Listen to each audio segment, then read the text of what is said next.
Jadi begini ya, terkait dengan produksi beras kita. Jadi kita ini dalam melakukan produksi selama 1 tahun, itu kan ada grafik-grafik di mana pada posisi kita panen raya, kemudian ada pada posisi kita tidak sedang panen raya, kan begitu. Nah, sehingga ini yang kemudian harus kita kelola. Bagaimana posisi beras pada saat panen raya ini bisa dikelola dengan baik oleh pemerintah, bisa dijadikan stok, ya. Terus kemudian inilah yang kemudian bisa menopang di saat musim-musim tidak panen raya, kan seperti itu. Nah, ini yang di tahun 2022 ini, pada saat panen raya, nah ini terkait dengan serapan gabah atau berasnya terkait dengan panen raya ini yang kemudian eh, tidak terjadi sebagaimana tahun sebelumnya, kan begitu. Nah, terkait dengan naiknya harga tadi sudah disampaikan oleh Pak Hudori bahwa kita tidak bisa berpikir naiknya harga itu secara linier, ya. Dalam artian bahwa harga naik karena stok sedikit, tidak hanya seperti itu. Jadi kalau di dalam ranah misalnya teori-teori ekonometrika, itu yang namanya faktor-faktor yang berpengaruh terhadap harga beras itu banyak, kan.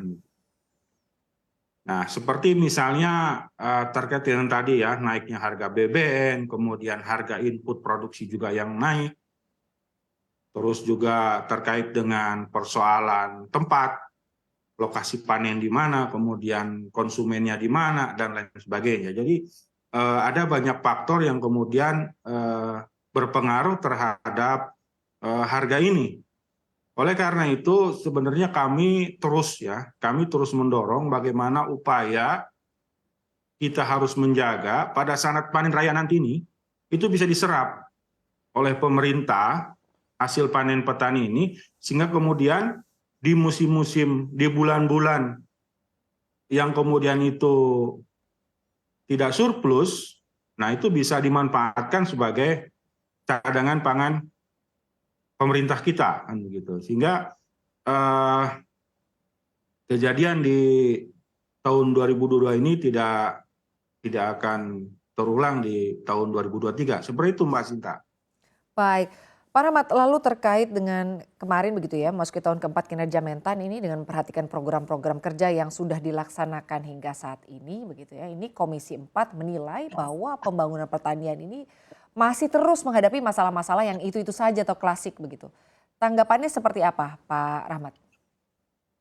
Oke, jadi begini Mbak Sinta, jadi terkait dengan program yang kita jalankan tentu saja dalam perjalanannya di lapangan itu selalu ada tantangan dan kendala. Nah, kita terus berupaya untuk memberikan yang terbaik untuk ini, apalagi kami di Kementan sebagai institusi yang mengawal produksi, kita terus berupaya untuk menyediakan pangan ya bagi masyarakat kita, dan kita terus melakukan inovasi-inovasi, perbaikan-perbaikan, dan juga terus berupaya untuk meningkatkan tadi itu, meningkatkan produksi dengan berbagai langkah, seperti misalnya kita lakukan optimalisasi indeks pertanaman, ya rata-rata indeks pertanaman kita itu masih 1,5 sampai 2. Petani dalam setahun itu menanam padi hanya 2 kali, masih sedikit yang 3, kita dorong untuk terus kita tingkatkan itu. Nah, sehingga kita berharap dengan inovasi-inovasi teknologi yang ada, kemudian percepatan-percepatan tanam, panen, mekanisasi, dan sebagainya ini terkait dengan kondisi pangan kita di 2023 ini bisa kita jaga dengan baik. Seperti itu, Mbak Sinta. Baik, Pak Rahmat, terima kasih atas yang telah disampaikan. Sekarang saya ingin ke Pak Kudori. Pak Kudori, menurut Pak Kudori sendiri, langkah apa yang sebetulnya perlu disiapkan ya begitu baik oleh pemerintah begitu untuk bisa tetap mengendalikan harga beras agar di sepanjang tahun 2023 ini tidak terus merangkak naik dan juga stok tetap aman terkendali, Pak. Ya, pelajaran tahun lalu saya kira penting ya, penting bahwa yang disampaikan Pak Rahmat tadi bahwa penyerapan tahun lalu oleh Bulog itu tidak optimal, iya ya, terutama di semester pertama. Kalau kita bandingkan dengan tahun-tahun sebelumnya ya, penyerapan itu di semester pertama relatif bagus ya. Data-data yang saya dapat itu sekitar 800-an ribu ton. Nah, tapi tahun lalu itu hanya 500-an. Nah, tapi sebetulnya penyerapan yang rendah itu bukan hal baru buat Bulog ya, buat Bulog. Sejak tahun 2019 itu rendah sekali. Rata-rata hanya 1,2 ya. Kenapa begitu? Karena mereka tidak punya outlet yang pasti lagi di hilir itu ketika Raskin dan Rastra berubah menjadi bantuan pangan non tunai atau program sembako. Itu membuat beras yang diserap oleh Bulog tidak mendapatkan kepastian penyaluran di hilir. Itu antara lain saya kira yang jadi pertimbangan kenapa Bulog tidak melakukan penyerapan besar-besaran. Itu satu hal, tapi penting ini jadi pelajaran ya, dan saya kira Badan Pangan Nasional juga sudah membuat berbagai kebijakan yang harapannya di tahun ini tidak terulang. Makanya penting kalau kita menggunakan data-data BPS yang dirilis sampai akhir tahun lalu ya, Januari tahun ini kita itu ada produksi 1,3, sementara konsumsinya 2,5, jadi ada minus 1,2.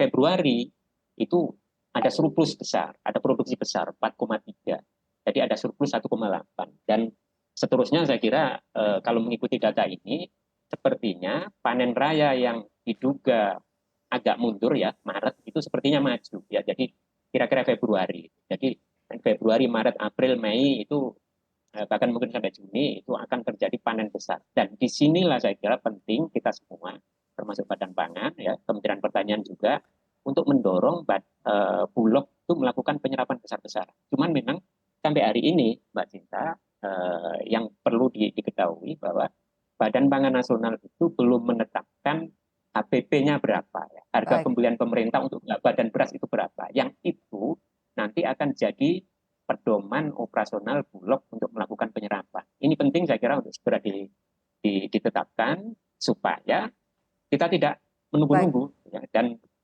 impor sendiri saya kira kalau mengikuti datanya BPS ini sepertinya harus segera direalisasikan ya. Jangan sampai impor itu datangnya terlambat dan memberi disinsentif kepada petani.